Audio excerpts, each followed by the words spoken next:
지난주까지 요한계시록 1장을 우리가 쭉 한번 훑어봤죠. 기억 다 나시죠? 요한계시록 1장. 사도 요한은 나이가 거의 100세 가까이 되어서 이제 마지막 사도로 교회를 지키고 계셨습니다. 동료 사도들, 자기와 같이 예수님 밑에서 있었던 제자들은 다 순교를 하고 그 순교의 소식을 듣고 그 다음에 이제 주님의 행적을 또 기록한 책들이 많이 나오는 것을 봤고 또 믿음으로 교회를 지키는 그 제자들을 보았습니다. 세계 곳곳에서 교회들이 생겨나고 성도들이 늘어났습니다. 근데 로마는 이제 복음이 들어가서 로마 교회는 부흥을 했는데 로마 황제는 교만한 마음으로 이제 자신을 신으로 숭배해야 된다 이렇게 이제 교만을 부리기 시작합니다. 그러나 이제 우리 성도들은 하나님 이외에는 어떠한 신도 있을 수가 없다 이렇게 부인을 하고 있었죠. 이로 인해 가지고 이제 미움을 받아서 기독교인에 대한 박해가 점점 더 심해지고 있었습니다. 그 선봉에 이제 바로 우리 사도 요한이 서 있었던 것이죠. 사도 요한은 이로 인해서 이제 반모섬이라는 거기서 돌을 캐는 그런 섬이었는데 채석장이 있는 그 섬에 유배가 되었습니다. 사도가 유배가 되고 성도들은 붙잡히면 죽임을 당하는 그런 상황에서 교회는 그런 소망도 없어 보였습니다. 그리고 지하로 이제 성도들이 숨어 믿음을 지키는 그런 성도들은 이제 지쳐갈 수밖에 없었습니다. 이럴 때 이제 주님이 나타나셔서 성도들에게 힘을 주시고 위로를 주셔야만 했습니다. 요한에게 주님이 천사를 보내 계시를 보여주셨습니다. 그리고 내가 본 것, 지금 있는 일과 장차 될 일을 기록하여서 7 교회에 보내라 이렇게 주님이 명령을 하셨습니다. 그래서 그 음성을 듣고 뒤를 돌아보니 예수님이 계신 거예요. 근데 예수님을 평상시에 항상 가까이서 모시고 앉아서 밥 먹을 때는 예수님 품에 이렇게 기대기도 하고 주님의 비서 역할을 하던 그 요한이 뒤를 돌아봤을 때 본 예수님의 모습은 그분은 분명히 예수님이라는 것은 알겠는데 과거 자기와 함께 지내던 초라한 주님의 모습이 아니고 위험에 찬 전혀 다른 모습이었습니다. 다음 그림을 좀 볼까요? 이건 사도 요한이 이제 반모섬에 갇혀서 이제 계시를 받는 장면이고요. 지난주 예수님의 모습 혹시 우리가 기억하시나요? 7 촛대 사이를 거니시는 예수님은 무슨 옷을 입으셨습니까? 발에 끌리는 옷을, 긴 옷을 입었습니다. 제사장 복장이라고 했죠. 그 다음에 가슴에 무엇을 띄었죠? 기억나시면 크게 한번 말씀해 보세요. 가슴에 금띠를 띄었어요. 그리고 머리털의 희기가 하얀색이고 양털 같고 그 다음에 눈과 같다 그렇게 말씀을 드렸었죠. 그 다음에 예수님의 눈은 뭐 같았다? 불꽃 같았다. 또 예수님의 발은 풀무불에 연단된 주석과 같았다. 그리고 예수님의 음성은 많은 물소리와 같았다. 그냥 오른손을 보니까 예수님의 오른손이 뭐가 들려있죠? 7 별이 들려 있었죠. 그리고 예수님의 입에서는 뭐가 나왔죠? 좌우에 날선 검이 나왔죠. 그리고 얼굴은 해가 비치는 것 같이 환한 모습을 갖다가 봤다고 그랬죠. 사도 요한이 본 예수님의 모습을 우리도 이제 항상 마음속으로 상상하면 좋겠어요. 7 촛대를 거니시는 예수님은 발에 깔리는 옷을 입었다. 제사장 복장을 한 옷을 입었고 그 다음에 허리에는 가슴에는 금띠를 띄었다. 그 다음에 머리는 털의 희기가 양털 같고 흰 양털 같고 눈 같았다. 그래서 제가 화이트 스노우라는 얘기를 한번 했었죠. 차량 색깔 중에 하얀 색깔을 스노우 화이트라고 얘기를 한다. 그 다음에 눈은 불꽃 같았어요. 그래서 얼마나 무서운지 쳐다보기가 겁이 났죠. 그 다음에 발은 풀무불, 막 뜨거운 물에 연단된 거, 그냥 막 쇠도 강강 계속 때리게 되면은 단단해지거든요. 그걸 강철이라고 얘기하는데 연단되나 이런 주석과 같았다. 예수님의 음성은 많은 물소리 하면서 제가 이제 나이아가라 폭포 얘기를 한번 했죠. 뭐 물소리와 우웅 하는 소리 같았다. 오른손을 보니까 무슨 별? 7별이 있었다. 그 다음에 입에서는 좌우에 날선 검이 나오고 있었고 예수님의 얼굴은 해가 힘있게 비치는 것 같았더라. 이 그림을 갖다가 우리가 계속 마음에 두셔야 돼요. 계시록 하는 동안에 그 얘기가 이제 나오기 때문에 그렇습니다. 이런 주님을 보고 나서 요한이 그 위험에 압도돼서 기절을 했어요. 주님은 오른손으로 요한에게 안수하시면서 위로를 하십니다. 일곱 첫 때는 뭐라 그랬죠? 일곱 첫 때는 일곱 교회라고 그랬고요. 일곱 교회라는 것은 완전수로 모든 교회를 상징한다 그랬고 일곱 별은 사자, 즉 목사 또 목회 사역자들을 의미한다 그랬어요. 그리고 사망과 음부의 열쇠를 가지신 분은 누구다?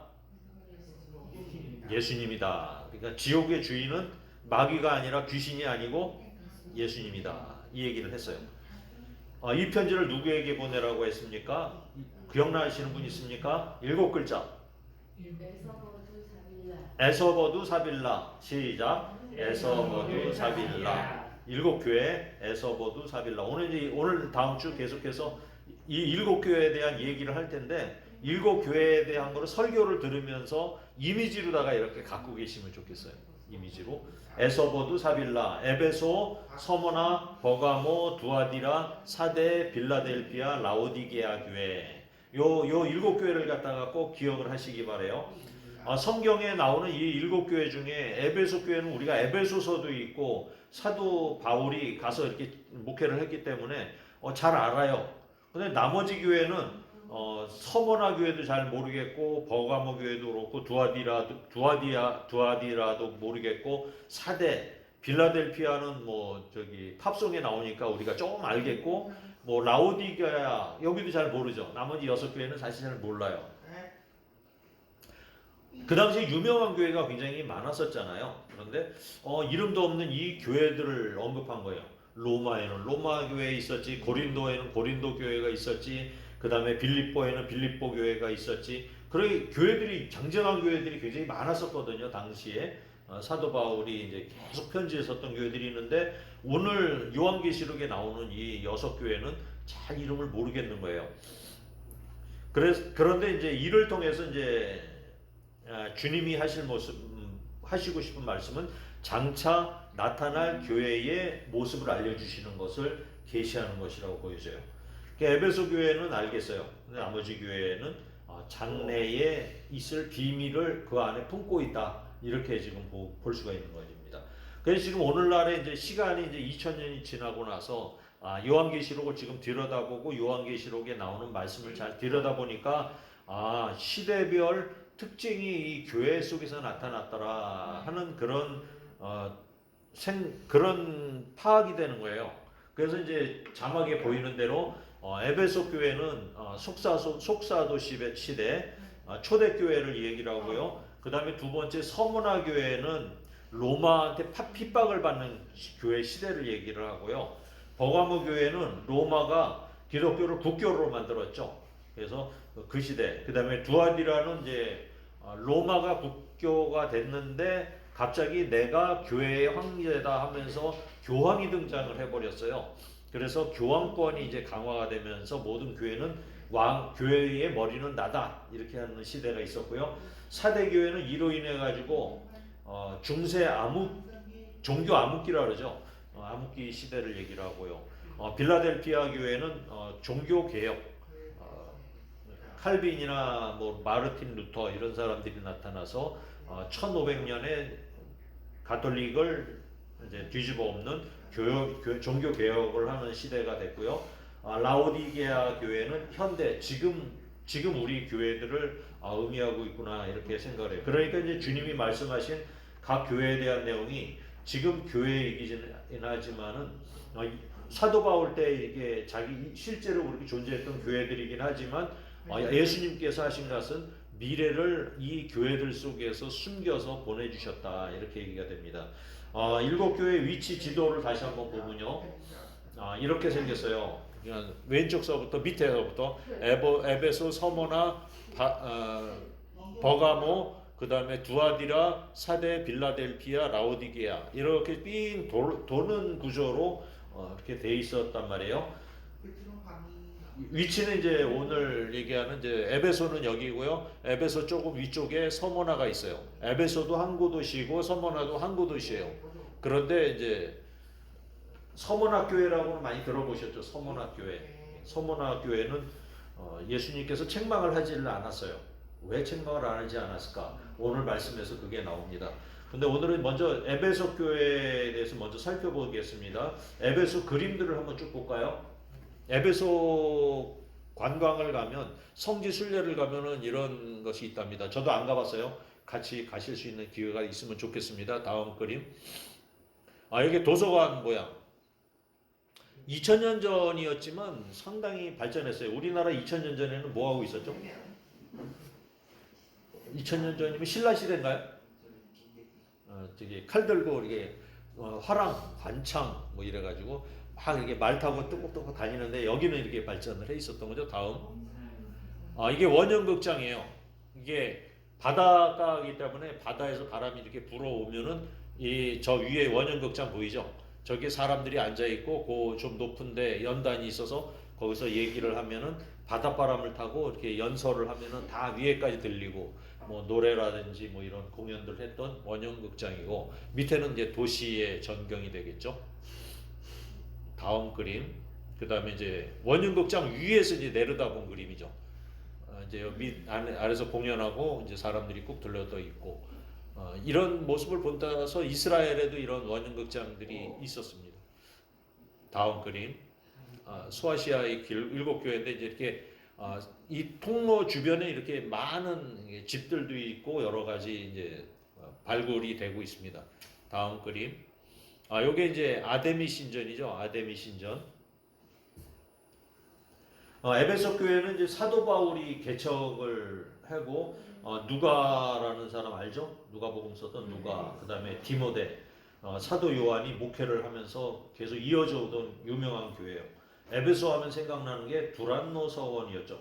여기서 이제 바울이 3년 동안 강의를 하면서 많은 제자들을 배출했고, 그 제자들이 소아시아와 유럽 지역에 많은 교회를 개척하고 그렇게 하면서 교회를 부흥시켰습니다. 지금 보이는 게 이제 아르테미스 신전이죠. 아데미 신전, 성경에는 그렇게 나와요. 다산과 풍요의 여신의 우상이 이곳에 있습니다. 이곳에 가서 에베소에 가서 바울이 이제 참신은 하나님밖에 없다. 너희들이 이렇게 하는 아데미 신전은 우상이다. 우상을 섬기지 말아라 했다가 이 우상 섬기는 사람들한테 곤욕을 치렀죠. 자기네들은 우상을 팔아서 그걸 장사를 해야 먹고 사는데, 이 기독교가 들어오면서 우상을 못 만들게 하니까 이 먹고 사는 일이 큰일이다 해서 사도 바울을 이제 풍습을 해치는 자다 이렇게 해서 이제 원형 극장에 끌고 가려고 막 그랬던 적이 있었어요. 그래서 그때 이제 빠져나오기는 했는데 그때 이제 재판을 받고 죽이려고 막 그렇게 시도한 일이 있었죠. 이 우상을 만드는 이 우상은 다음 그림처럼 생겼어요. 우상. 이게 아르테미스 여신이에요. 나중에 이 로마로 가서는 굉장히 이쁘고 이제 슬림하고 아름다운 여인으로 이렇게 변신이 돼 있는데, 초기에 이제 발굴되는 여신상은 이렇게 돼 있어요. 그래서 가슴에 동글동글동글한 게 뭐게요? 유방이에요. 다산의 상징이에요. 아기를 많이 낳는 다산의 상징이고, 소의 이제 고환도 여기 막 달려 있어요. 그래가지고 풍요롭고 다산이고 뭐 이런 것을 했습니다. 계시록 2장 1절을 같이 볼까요? 시작. 에베소 교회의 사자에게 편지하라. 오른손에 있는 7별들을 붙잡고 7 금촛대 사이를 거신 이가 이르시되. 7별을 붙잡고 금촛대 사이를 거니시는 분이 누구십니까? 예수님 어떻게 알았어? 이거 길거리 나가서 지나는 사람들한테 물어본 예수님 하는 사람 있을까요? 없겠죠. 그럼 여러분들은 제가 지난주에도 얘기했죠. 영안이 열린 거예요. 볼 줄 아는 눈이 생겼죠. 성경을 보면 이거 예수님이구나 이렇게 알아요. 그러니까 우리가 성경을 볼 때 지난주에 이제 배웠으니까 또 알아요. 그죠? 뜻을 보면 알 수가 있어요. 설명을 하면 또 성경이 깨달아져요. 이래서 영안이 열린다는 거예요. 깨닫게 된다는 거죠. 일곱 별은 무엇을 상징할까요? 예, 사자 교회의 목회자들. 그 다음에 금초 때는 일곱 금초 때는 교회를 상징해요. 그래서 이제 주님은 일곱 교회와 사자들을 돌보시는 분이다. 이렇게 1절에 이제 시작이 그렇게 되고 있어요. 2절입니다. 시작. 또 악한 자들을 용납하지 아니한 것과 자칭 사도라 하되 아닌 자들을 시험하여 그의 거짓된 것을 내가 드러낸 것과. 예수님이 승천하시고 나서 초대교회에는 많은 이단들이 판을 친 거예요. 교회는 이런 이단들 때문에 아주 골치가 아팠어요. 예수 믿는다는 이유로 또 엄청난 핍박을 받았고요. 또 황제 숭배로 인해서 지역마다 이제 황제 신전을 만들고 그 신전을 유치하는 경쟁들이 심했어요. 신전을 유치하게 되면 도시는 이제 자치도시가 되고요. 로마에서 재정 지원도 해주고 물적 지원도 대단히 많이 했습니다. 그래서 따라서 이제 가이사는 주님이시다 하는 말이 일상 용어가 됐어요. 이게 인사말이 되었던 거죠. 만나면은 우리가 할렐루야 하듯이 이 사람들이 이제 가이사는 주님이시다 이렇게 이제 인사를 해보는 거예요. 그러니까 우리 그리스도인들에게는 이런 인사가 말도 안 되는 일이죠. 이런 인사말을 거부를 하면서 남들은 혜택을 많이 받았죠. 그런데 이런 혜택을 갖다가 우리 그리스도인들은 못 받은 거예요. 그러니까 물건도 싸게 사는데 표가 있어야 사잖아요. 그러니까 주님은 이런 성도들이 당하는 고난, 고통 이런 것을 행위와 수고와 인내를 내가 안다. 이렇게 오늘 기록하고 있는 거예요. 그리고 또 자칭 사도라고 하는 자들이 일어나 나도 예수님을 만나서 나도 사도야 하고 자기의 가르침을 전하는 자들이 또 생겨났어요. 그리고 니골라당이라는 자들이 나타나기 시작했어요. 니골라당이 나타났습니다. 니골라는 이제 초대교회 안수집사 7명 세웠죠. 그 7 안수집사 중에 한 사람이에요. 니골라라는 사람은 원래 헬라인이었는데 헬라 철학에 능통했겠죠. 그런데 그 사람은 유대교로다가 이제 그 개종을 하고 유대교에 있다가 그리스도 예수를 믿는 이곳으로다가 그리스도교로다가 또 개종을 한 사람이에요. 헬라 철학을 했기 때문에 헬라 철학하는 사람들은 이 언변에 능해요. 그래서 설득력이 상당히 강해.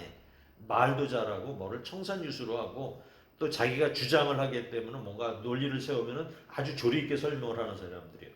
니골라는 이런 실력을 기반으로 자기의 세력을 형성했어요. 그래서 니골라 당 이렇게 돼요. 니골라 당을 질 정도로 니골라가 큰 세력을 형성을 하고 있었습니다. 규모가 큰 이단을 만들었다는 얘기죠. 근데 이 사람들의 생각은 무엇을 갖고 있었느냐? 영지주의를 갖고 있었어요. 헬라 철학에서의 영은 선한 것이다. 육체는 악한 것이다. 이렇게 생각을 하는 거예요. 영은 선하고 육은 악한 거야. 그래서 영으로 일단 우리가 구원을 받았어. 신한테 구원을 받았으면 육은 어떻게 해도 상관없다는 거예요. 원래 육은 악한 것이니까 뭐 실수도 할 수 있고 잘못도 할 수 있고 그렇지만 우리가 영이 구원을 받았기 때문에 구원은 변함이 없다 이렇게 생각하는 거예요. 우리나라에 보면 이제 구원파가 그런 사고를 갖고 있죠. 구원받은 날이 몇 월 며칠로 이제 확정이 되고 나면은 육적으로는 죄를 지어도 영이 구원을 받기 때문에 상관이 없다 이런 생각을 하는 거예요. 그러다 보니까 육신은 육신대로 이제 쾌락을 추구하기도 하고요. 또 돈을 모으고 세월호 사건도 그걸로 이제 많이 밝혀졌죠. 그렇게 죄를 저해지고 죄에 대해서도 매우 관대해요. 그리고 요즘에 이제 유명한 이단이 있죠. JMS 정명석이 있는데 육신의 쾌락을 즐기는데 영이 구원을 받기 때문에 육신은 쾌락을 느끼고 이 쾌락이 하나님이 주신 거다 이렇게 생각을 한다는 거예요. 상관없다는 얘기예요. 악한 짓들을 자꾸 하는 거예요. 이단들이 이런 특징을 갖고 있죠.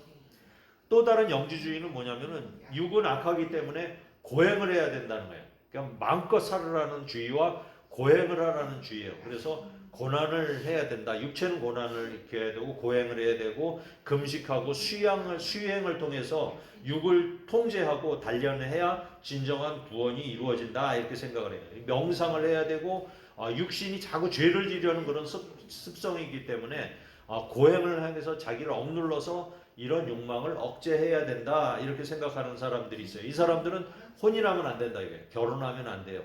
그 다음에 음식물도 고기 같은 건 먹으면 안 돼. 그래서 금욕주의로 나타나 버려요. 금욕주의와 고행주의로 나타나게 되죠.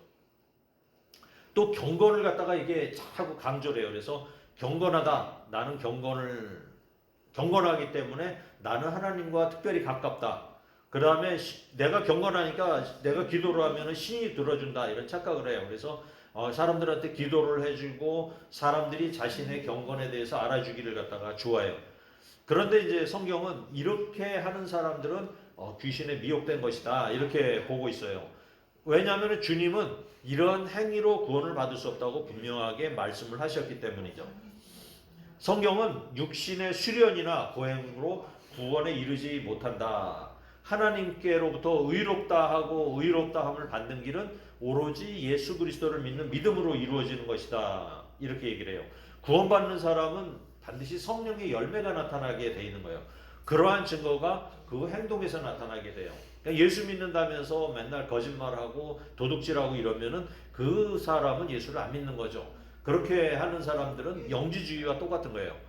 예수 믿으면 단지 육신은 자동적으로 선한 일에 앞장서게 되고 성화가 된다는 이야기죠. 그러니까 마음으로 나 구원받았어. 그러고 막 행동하는 사람들이 구원을 받는 게 아니라는 얘기예요.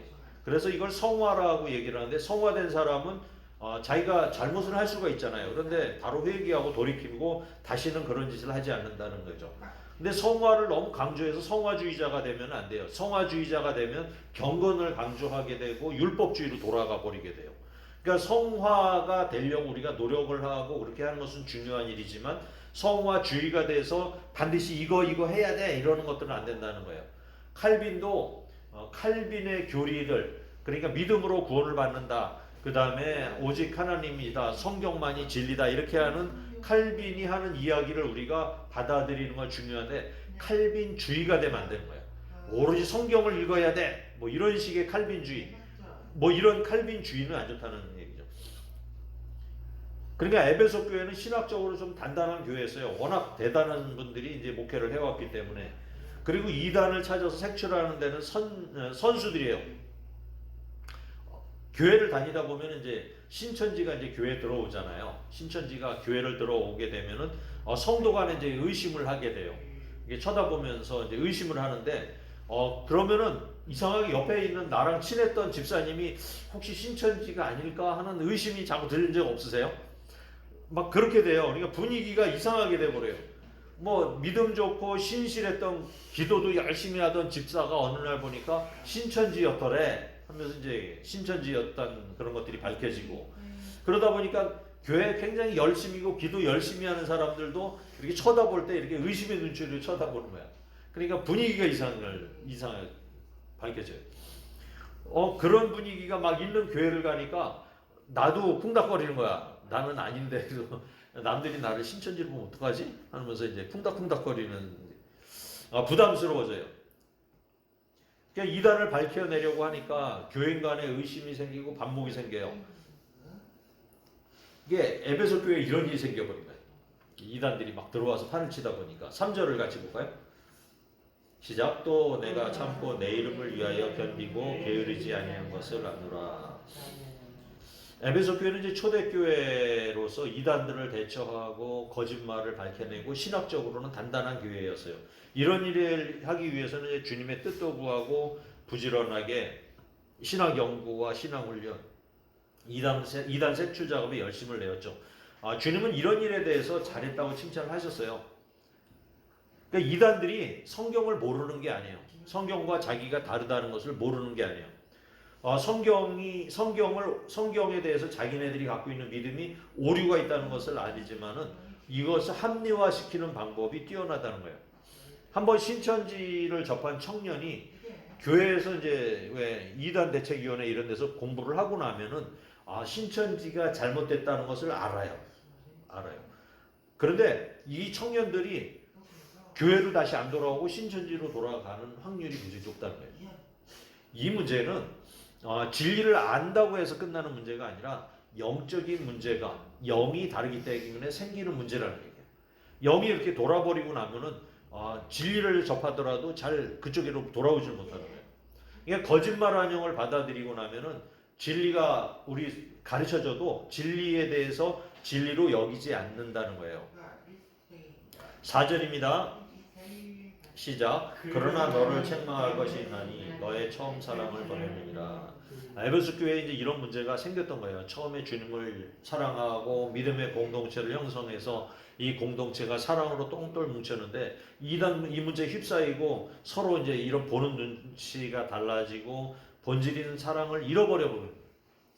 그냥 너 맞아 틀려 이런 식의 이런 분위기가 형성이 돼버리고 말하죠. 5절 보겠습니다. 시작. 그러므로 어디서 떨어졌는지를 생각하고 회개하여 처음 행위를 가지라. 만약 그리하지 아니하고 회개하지 아니하면 내가 내게 가서 내 촛대를 그 자리에서 옮기리라. 비단이나 이제 적그리스도나 이제 자칭 사도라고 하는 사람들을 교회 내에서 내쫓아내는 것은 교회로서는 잘한 일이지만 이 사랑은 변치를 말아야 된다는 거예요. 그냥 마음을 돌이키고 성도들 간의 사랑을 회복하라는 거예요. 에베소 교회에다 얘기하는 게. 그러니까 너무 이론적이다 보니까 사랑이 없어져 버리니까. 그러니까 사랑을 잃어버린 진리. 이것은 진리로서의 가치가 없어지는 거죠. 우리가 아무리 성경을 많이 알아도 마음속에 사랑을 잃어버리고 나면은 그것은 울리는 꽹과리와 같다 그러지 않습니까? 6절입니다. 시작. 오직 내게 이것이 있으니 내가 니골라당의 행위를 미워하는도다. 나도 이것을 미워하노라. 주님도 이단이나 적그리스도 거짓 선지자는 미워하셔요. 그래서 이제 바울은 이런 이단들이 아까 말씀드린 대로 영적으로 오염이 되어 버렸기 때문에 그 사람들이 찾아오게 되면은 그 사람들을 잘 가르쳐서 변화시키려고 하지 말고 그냥 충고하고 경고해서 내쫓으라고 얘기를 하는 거예요. 이론으로 아무리 설명을 해서 그 사람들하고 싸워서 이겨도 영이 오염된 자들은 회개를 하지를 않아요.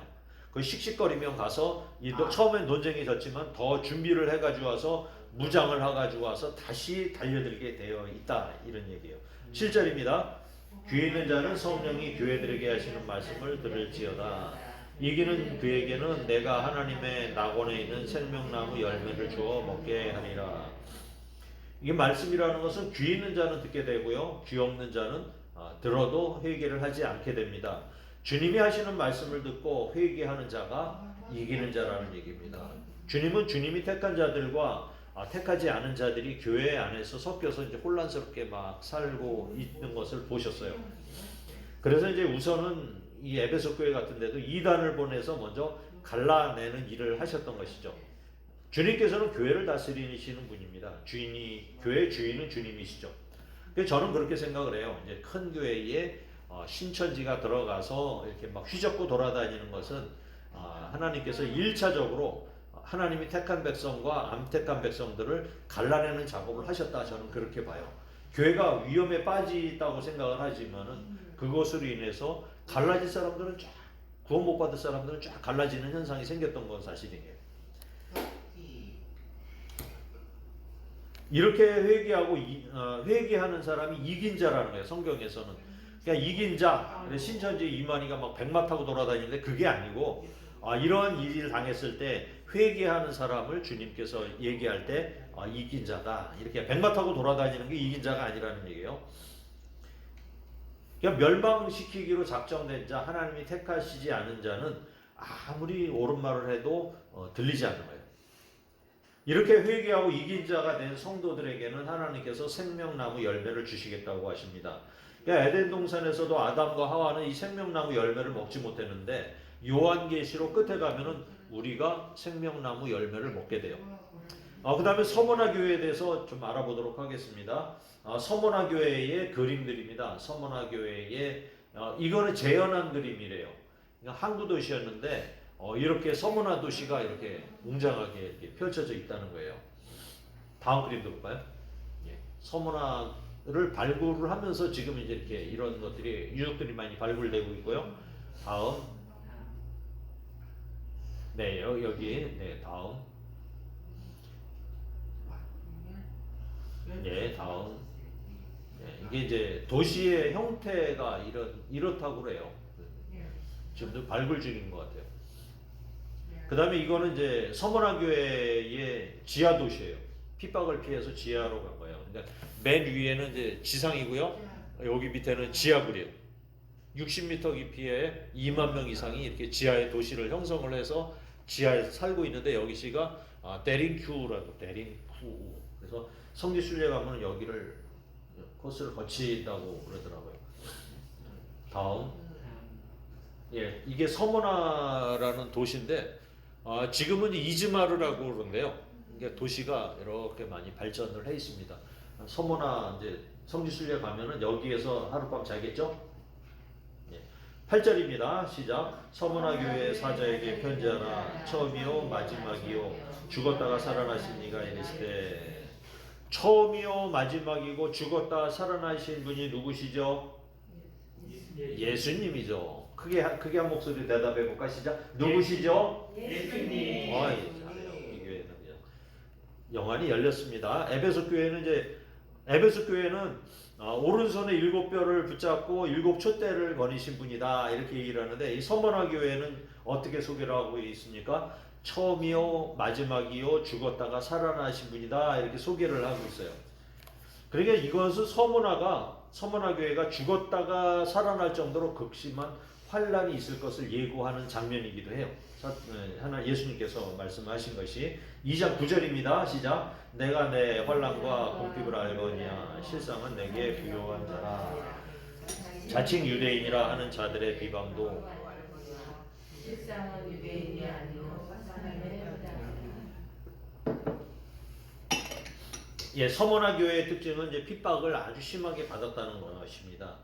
서머나라는 도시는 황제 숭배 도시로 아주 유명해요. 그래서 티베리우스 황제의 신전을 건립하기 위해서 이제 여러 도시 있잖아요. 많은 도시들한테 신전 건립을 할 도시를 갖다가 유치 공모를 해요. 그러면 그 지역에 있는 사람들이 이제 많이 모여서 우리는 이렇게 하겠습니다. 이렇게 하겠습니다. 이렇게 황제 숭배를 하겠습니다. 이렇게 약속을 하면서 그 계획서를 낼 거 아니에요. 로마에다가. 거기에서 당첨된 교회가 바로 이 서머나예요.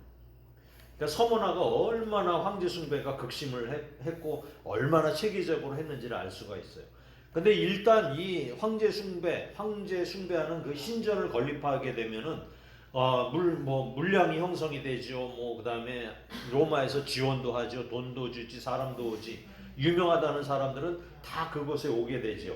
그러니까 신전을 건립한다는 건 그 도시가 발전을 한다 이 얘기를 보시면 돼요. 이 충성 경쟁을 하는 사람들 중에는 이제 조합이 있겠죠. 협동조합, 그 다음에 길드라고 그러는데 이런 단체들이 서로 이제 이 지원금을 받기 위해서 가이사는 신이다라는 구호를 외치면서 충성 경쟁을 해요. 그러면은 이 협동조합이나 이런 데서 이제 로마에서 나오는 돈을 갖다가 이제 유치를 하게 돼요. 근데 이 성도들은 그리스도인들은 이것을 할 수가 없는 거예요. 서머나에서. 그러니까는 그 사람들은 이렇게 유치를 하고 자기네들이 상권, 그러니까 뭐 시장이면 시장 길드가 있겠죠. 시장 상권들이 하나의 단체가 돼서 그렇게 해서 표를 발급받아요. 그래서 이 표를 받은 사람들은 물건을 싸게 사요. 노마에서 지원을 해주니까. 그러니까 뭐 우리나라 이제 코로나 때 뭐 이렇게 표를 배포했던 거 그런 거 마찬가지로 그렇게 이제 막 배포를 하고 했어요. 근데 여기에 가서 이제 가이사는 신이다라고 고백을 해야 되는데 못하니까 이 표를 못 받는 거야. 회원권을 못 받는 거죠. 그러니까 음식을 살 수가 없는 거예요. 그리스도인들은 매매도 못해요. 팔고 사는 것도 이제 어려워요. 온 도시가 다 그런 도시로 바뀌어버렸게 돼요. 근데 이 황제 숭배에 가장 열심인 사람들이 바로 유대인들이에요.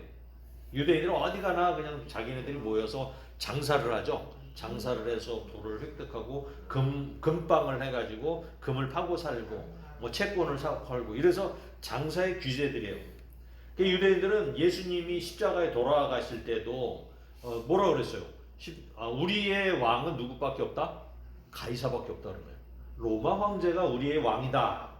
그러니까 유대인들이 왕이 누구예요? 하나님이시잖아요. 하나님인데 예수를 못 박는 자리에서는 우리의 왕은 가이사밖에 없다 이렇게 주장을 하면서 예수를 십자가에 못 박은 사람들이거든요. 그러니까 이 사람들에게는 하나님이 주인이 아니에요. 돈이 주인이에요. 상권을 쥐고 경제를 갖다가 흔드는 사람이에요. 그러다 보니까 이 유대인들이 그리스도인들을 참 미워해요.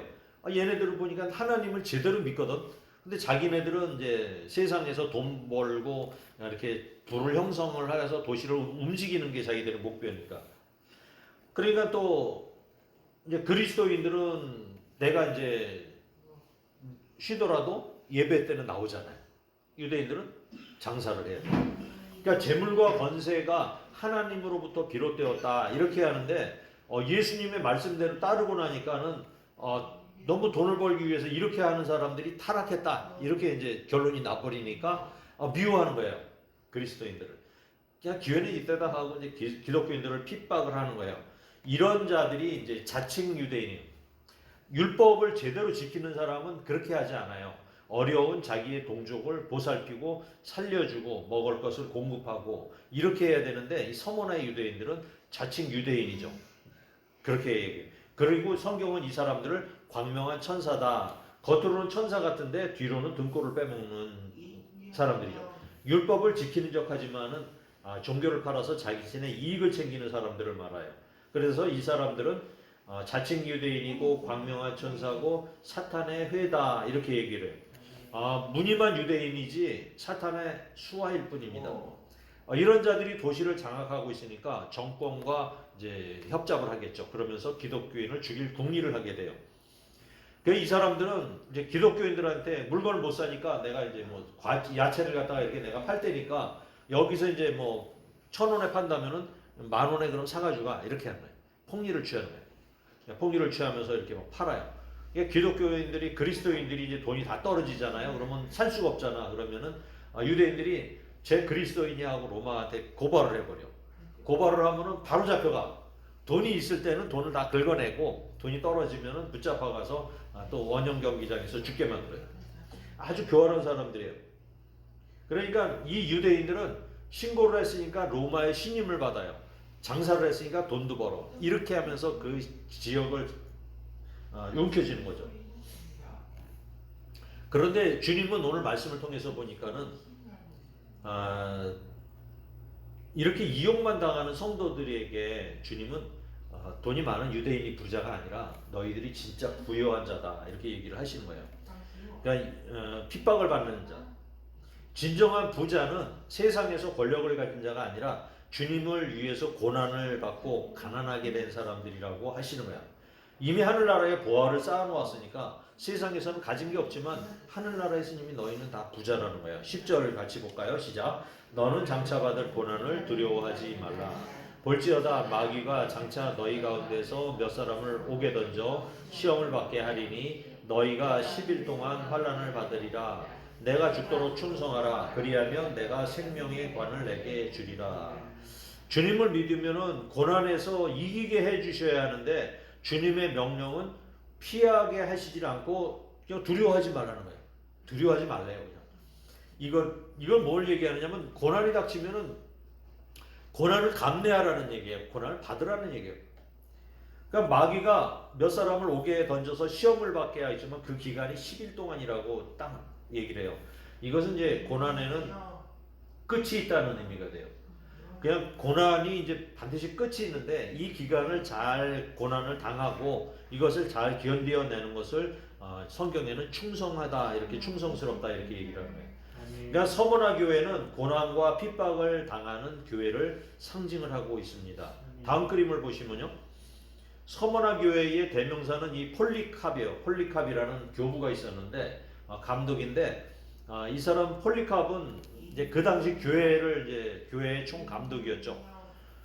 폴리캅이 잡혀서 이제 화형을 당하게 됐어요. 근데 병사들이 로마 사람들이지만 이 폴리캅을 만나보고 그 사람들의 인품을 보고는 이 사람을 왜 죽이려고 그렇게 날릴까 하는 의문을 품었어요. 근데 이제 군중들은 이 폴리캅을 죽이라고 악을 써요. 근데 이때 서모나의 총독이 폴리캅의 친구였던 스타티우스인데 폴리캅의 성품도 알고 인품도 알기 때문에 살리기 위해서 애를 많이 써요. 제발 가이사는 주님이시다라는 말 한마디만 해라, 한 번만 해라. 그럼 내가 인정을 하고 그냥 너를 살려줄게 하고 애원을 해요. 거짓말이라도 그냥 입으로라도 좀 해라. 그냥 목숨을 먼저 건지는 게 우선 아니냐 하고 회유를 했는데 폴리캅은 그렇게 얘기를 하죠. 친구여, 주님께서는 나를 86년 동안 한 번도 나를 모른다고 부인하지 않았는데 내가 어떻게 주님을 부인하겠느냐. 나의 주인은 예수 그리스도밖에 없다네 하고 결론 끝까지 그 얘기를 해버린 거야. 그리고도 이제 몇 차례 이제 그 친구가 간청을 했지만 폴리캅은 이제 믿음을 지키고 결국에는 화형에 처해지게 돼요. 그런데 장작에다 얹어놓고 이제 이렇게 기둥에다 매달아놓고 옆에서 불을 갖다 막 피우는데 이 불이 이렇게 동그랗게만 타지 폴리캅이 오면 몸에 닿지를 않는 거야. 불길이 폴리캅을 보호를 해버린 거야. 따뜻하게 주변에는. 여기 이러다가는 장작은 다 태워도 폴리캅은 죽지 않게 생겼어요. 그러니까 결국은 로마 병사가 이제 비닐창을 가지고 폴리캅을 갖다 찔러서 그렇게 죽였다. 이제 기록은 그렇게 되어 있습니다. 우리 기독교는 이제 죽으면 살아나요. 주님이 십자가에 죽으시면서 부활하셨고 우리가 죽음에서 살아났던 것처럼 똑같아요. 내 속에 내가 먼저 죽어야 돼. 내가 먼저 죽어야 되는데 이게 우리 평생의 과제지만 내가 죽으니까 성령님께서 들어오셔서 우리의 영이 살아나게 되는 거예요. 또 환난을 막 견디고 어려운 고난을 겪은 성도들일수록 믿음이 더 강한 것을 알 수가 있죠. 시험은 테스트라고 얘기를 했습니다. 이런 테스트를 통과를 하게 되면은 더 큰 상급이 기다리는 거예요. 유혹은 물리쳐야 돼요. 템프테이션, 유혹은 물리쳐야 되고 시험은 감당해야 됩니다. 아무리 어려운 환난이라도 주님은 우리에게 피할 길을 주시고 결국 이기게 해주시는 거예요.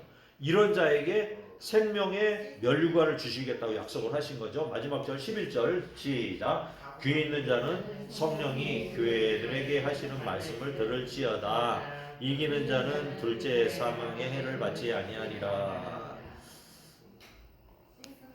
교회들에게 하시는 거예요. 서문의 교회한테 들으라 그랬는데 성령께서는 뭐라 그러냐? 교회들에게 하시는 말씀을 들으라. 교회들, 그러니까 모든 지금의 우리 교회를 얘기하는 거예요.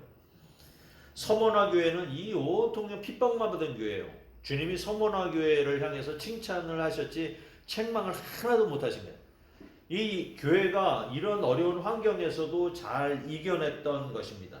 그러니까 핍박만 당하는데 예수님께서 그 교회에다 뭐라고 하겠어요? 핍박을 할 아무런 이유가 없어요. 핍박을 당하면서도 지하로 들어가지, 그냥 물건도 매매를 못하지, 먹을 것도 제대로 못 받지. 그러니까 서문화 교회가 책망을 받지 아니한 이유는 핍박만 받았기 때문에. 서문화 교회 핍박만 받은 교회다.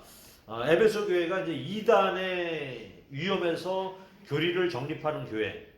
거기 이제 사랑을 잃어버리긴 했지만 교리를 정립하는 교회였다면 서문화 교회는 이 진리 때문에 박해를 받는 교회로 나타나는 거예요. 서문화 교회의 정체성을 아시겠죠?